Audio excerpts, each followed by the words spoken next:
টিচারকে খুব ভালোবাসে, পছন্দ করে। ওখান থেকেই হচ্ছে গিয়ে তাদের আবেগের বশে তারা চাচ্ছে যে চাকরি যেন হচ্ছে গিয়ে তার বদলিটা ক্যান্সেল হয়ে যায় এবং তারা যেন এখানে থাকে, তাদের সব শিক্ষককে তারা এখানে রাখবে। তো এই যে আমরা জেনেছি যে ওই সালাউদ্দিন সাহেবের এখানে একজন ম্যাডামকে অলরেডি এখানে পদায়ন করা হয়েছে। তো এই পদায়ন করার পরে কি মানে এই ক্ষেত্রে এখন কোনো জটিলতা হবে কিনা, বা সেক্ষেত্রে কি আপনার কি নির্দেশনা আছে? আসলে আমার কোনো নির্দেশনায় এটা হচ্ছে কি সরকারের নির্দেশনায় আরেকজনকে পদায়ন করেছে, আরেকজনকে বদলি করেছে। এটা হচ্ছে কি সরকারের বিধিবিধান অনুযায়ী করা হয়েছে এবং আমরা যখন যে কোনো সরকারি কর্মকর্তা কর্মচারীর বদলি হবে এটাই হচ্ছে স্বাভাবিক একটা নিয়ম, স্বাভাবিক একটা ব্যাপার। উনি যদি চলে যায় আমাদের স্বপ্ন শেষ হয়ে যাবে, আমাদের ভবিষ্যৎ নষ্ট হয়ে যাবে, আর আমরা সেটা চাই না। আমরা চাই আমাদের স্যার এই প্রতিষ্ঠানেই থাকবে, যতদিন ওনার চাকরি থাকবে ততদিন উনি এখানেই থাকবে। আমরা ওনাকে এখান থেকে কোথাও যেতে দেব না। আর যেটা হচ্ছে সেটা হওয়ার কোনো যৌক্তিক কারণই আমরা দেখছি না। ওনাকে কেন শুধু এই প্রতিষ্ঠান ত্যাগ করতে হবে? কোন একটা কারণ আমাদের দেখান যে এই কারণটার জন্য ওনাকে বদলি করা হচ্ছে, এরকম কোনো কারণ আমাদেরকে কেউ দেখাতে পারবে না। তাহলে আমরা আমাদের স্যারকে এখান থেকে কোথাও যেতে দিব না। বদলির আদেশটা নিয়ে তারা মানববন্ধন করছে, এটা তো সংশ্লিষ্ট কর্তৃপক্ষ দিয়েছে। তাদের আমরা বলেছি লিখিত আবেদন দিক, আমরা সংশ্লিষ্ট কর্তৃপক্ষের কাছে লিখিত আবেদনটা পাঠানোর ব্যবস্থা করবো এবং আমি ওখানে ফোনে কথা বলবো তাদের সাথে। আমাদের প্রিয় স্যার, আমাদের মাথার তাজ, বাপ মার পরেই যে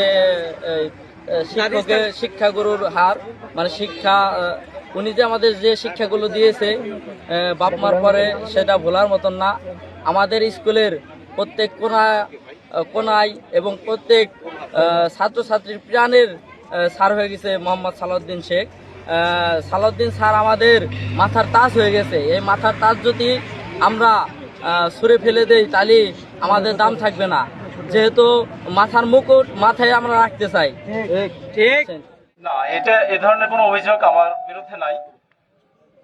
আর হচ্ছে যে আমি আছি এখানে 4 বছর ধরে। তো আসলে কত দিন ধরে আছি সেটা কোনো বিষয় না। যেমন আমাদের সাথে যারা জয়েন করেছিল 2021 সালে, দেখা যাচ্ছে কারো 1 মাস পরেই করে দিছে, অন্য জায়গায় বদলে করে দিয়েছে। হ্যাঁ, তো আমাদের কর্তৃপক্ষ যখন চায় তখনই ট্রান্সফার করতে পারে। এটা আসলে ওরকম কোনো নিয়ম নাই যে 4 বছরের মধ্যে ট্রান্সফার করা যাবে না বা 16 বছরের মধ্যে ট্রান্সফার করা যাবে না। এই যে আমার এখানে যশোর পলিটেকনিক থেকে কিন্তু 2 জন আছে এখানে, তো ওনাদেরকে কেন নিয়ে আসেন? কর্তৃপক্ষ আমাদের এখানে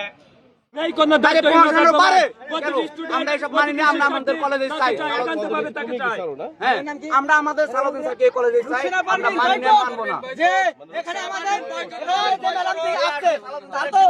তাকে আমরা এই কলেজে চাই না, আমরা সালাউদ্দিন স্যারকে চাই। এখানে আমাদের রুকসানা ম্যাডামের নয় পাওয়ার আছে, সে আসছে। আমাদের সালাউদ্দিন স্যার তো কোনো পাওয়ার নাই যে সেখানে থাকবে। আমরা সালাউদ্দিন স্যার আমরা স্টুডেন্ট আছি, আমরা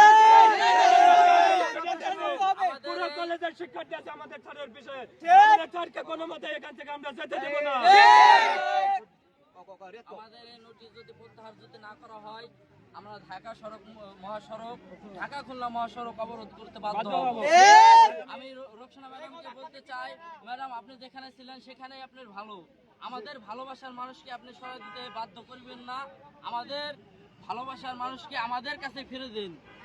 আমি এই কথা বলে আমি আর একটা কথা বলি, যেহেতু আমাদের 48 ঘন্টা আনলিমিটেড ঘোষণা দেওয়া হয়েছে, 48 ঘন্টার ভিতরে যদি আমরা কোনো ফলাফল না পাই, ইনশাল্লাহ ঢাকা খুলনা মহাসড়ক আমরা যে কোনো মুহূর্তে 48 ঘন্টা পরে আমরা অবরোধ করবো।